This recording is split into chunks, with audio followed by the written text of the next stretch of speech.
covering up a old tattoo, like a 20-year-old tattoo with an otter today. It's going crazy with colors. Just gonna have fun, use my style, and just have a blast with it. So thanks for joining us. Oh man, I love that. Awesome. Love it. Cool. So Yeah. I'm just gonna make some stencils. We'll size it up and Yeah. get started, man. That's cool. I like that. I love the colors.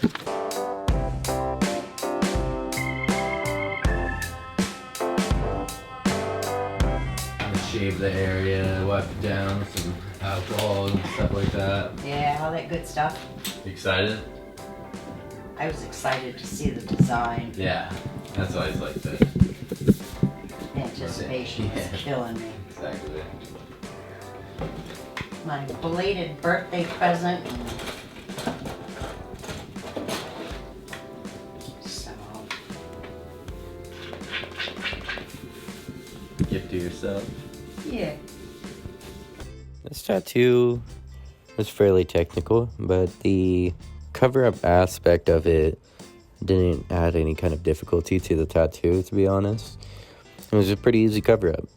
The old lines were done in brown and green and had dispersed quite a bit over the years, so I didn't have a very hard time coming up with pretty much any idea would have covered this, but she's actually a big fan of my art and watches me a lot online, sees all the stuff that I do, so she knew like what I would be good at, I think, and she knew that if she just like let me go crazy with just an idea and put it into my style, that it was going to be the best bet for the art. So that's what we did. She came in and she had this awesome idea already though of an otter, which I've never tattooed an otter before, so I was already really excited from step one to get started on this project, because I always like doing animals and flowers, but I especially like getting into new subject matter that I've never tattooed before.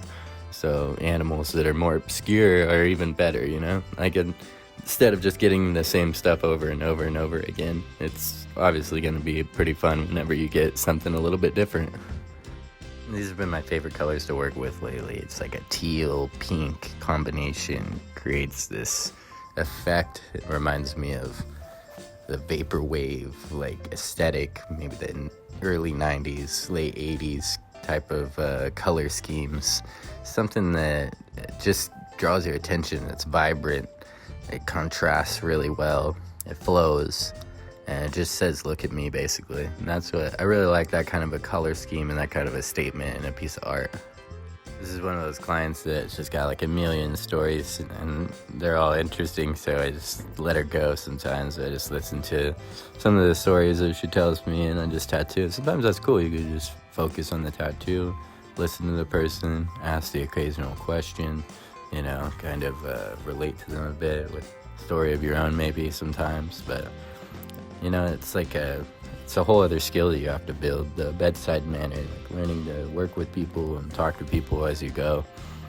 It's something I've gotten better at over the years, and something that some people never get good at. You'll see some tattoo artists that wear headphones with every tattoo the whole time, and other tattoo artists that blast music really loud, so it's hard to talk and stuff. But everybody has their own process, and I think like what's most important is that you're getting the end result that you want, and that you're getting the experience that you want, and every tattoo artist is different in that sense, and that's something to consider whenever you're getting tattooed by any of us. On the other hand too, as a tattoo artist, you also have to understand that people accept the pain and the experience differently too, so you have to be willing to create a slightly different experience for each person that comes in, and that's kind of how it is. It's just kind of like every person creates their own experience in a way too, I guess, by, you know, being the person that they are too, which I think that's important to find like someone you vibe with in that sense, because then you're just gonna have a better time all around. Yeah. Like the sea otter is probably my favorite. They're like a whimsical creature that is family oriented, and Awesome. just something with an otter is just, they can be clowns. They're not an aggressive animal. They're just a no caring, leave me alone, let me have fun animal. Hell yeah.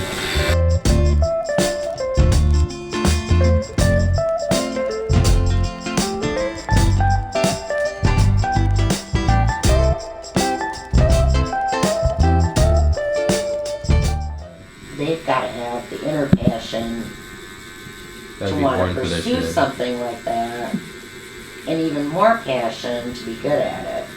Yeah, and then you also have to put all the time in on top of that too, and Yeah, like it's- energy, because there's gonna be a bunch of other people that have the same dream as you, just the passion and the desire. Well, and then you have to have the imagination, the uniqueness. It's Exactly. not just a tattoo. It's like all that develops though over your career too. I wasn't always, like doing like super unique like artistic stuff either. You have But to kind of learn like if you didn't have the inner passion yeah, to pursue it, you never get past that point, right? you'd never get past it. Yeah, exactly. So, and nobody taught you that. That's true. That came from inside. This ain't for everybody. It's hard to like make a living at it and like be successful at it. Like being good at it is one thing, but being successful at it's another thing. If you're ever wondering what kind of ink I'm using, I only use Eternal ink. It's like never done me wrong, so I don't see any reason to get anything else. And there's probably other stuff in the market that you might like too, but I just think like, why fix it if it's not broken? Stuff's really bright and saturates well, and it holds up over time. And I've never really had any allergic reactions from anybody or anything like that. So I stick to Eternal ink. I love it. And I've also been using the Cheyenne Hawk pen. It's like their new battery pen. I don't even honestly know what it's called. I'm not sponsored by any of these companies. I just get stuff that works and I use it, I'm not really trying to like get sponsored by anybody anyways, because I don't want to be stuck to a product that I'm just using because I'm getting a discount or I'm getting paid to use it. I want to use stuff that I want to use or that I feel like is quality, and I'll pay for that because my clients deserve the best stuff possible. But the mouse ended up being really blotchy because it scabbed over so bad. Oh, so you never liked it? Oh no. Oh, okay. I'm glad it was really small and where I really couldn't see it. Like out of the way, yeah. Was it your first tattoo? Yep. Oh, okay. The product that you see me using in the end for aftercare is called NextCare. It's made by 3M, and it's a liquid polymer bandage that is made for scrapes and burns, things of that nature. So pretty much perfect for a tattoo. I found over the last year I've been using this on everybody, and it's really been working out better than any kind of aftercare I've used other than it. When you use like a tegaderm bandage, you have to remove it and it's really uncomfortable, and then some people remove it in a way that you're not supposed to and damage the tattoo. If you leave nothing on there and you just put ointment and plastic, then people overdo or underdo the aftercare and you have bad results. Well, this aftercare, it leaves a spray-on polymer bandage that just stays on and it washes off over the course of the first few days. By the time it washes off, you already have like an initial heal going on the wounds. So you could basically just start to moisturize and keep it clean from there and avoid any damage. And it heals up really good. So I've had really good results. I haven't really told any other tattoo artists about this aftercare routine that I use, and maybe you'll find some success with it too if you try it, but I'm not telling anybody to do what I do, but it works really good for me. Thanks again to Tammy for coming out and getting tattooed like this. It's a really fun tattoo, one of my favorites lately, and I know it's a painful one to sit through, especially the end. The white highlights are usually the worst part of a tattoo this detailed, but she hung tough through the whole thing, and I'm really proud of her. I'm really happy to get a piece like this done and put it out there for everyone to check out, and I'd love to do more stuff like this. If you want to get a tattoo like this, please hit me up on my website, www.irontigerbooking.com. And if you like this video and you want to see more videos like it, make sure you check out geobartlettproductions.com. Make sure to follow us on social media and give this video a like and subscribe on YouTube. I'm gonna be putting out more content like this. So if you like it, then there's more to come. Thank you for joining us, and I'll see you next time. I'm gonna wipe it down. Sorry. That's alright. Bear with me for a second. I feel good, but it hurts. Right. I'm trying to be gentle. Woo. Came out nice though.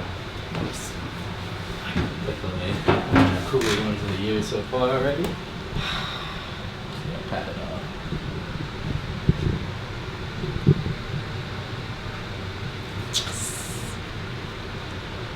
Just caught a glimpse of it. Oh wow. That is too cool. Yeah, dig it. Dig it. Yeah, man. Yeah, man. Yeah, man.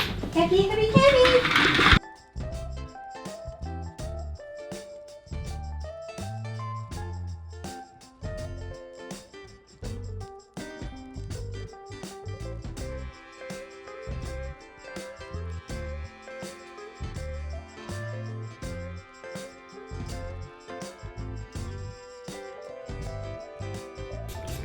This won't wash off. Oh, okay. It's gonna take like 5 to 10 washes to come off. Oh, alright. So. See you next time on Iron Tiger Experience. Brought to you by pigmentpop.com.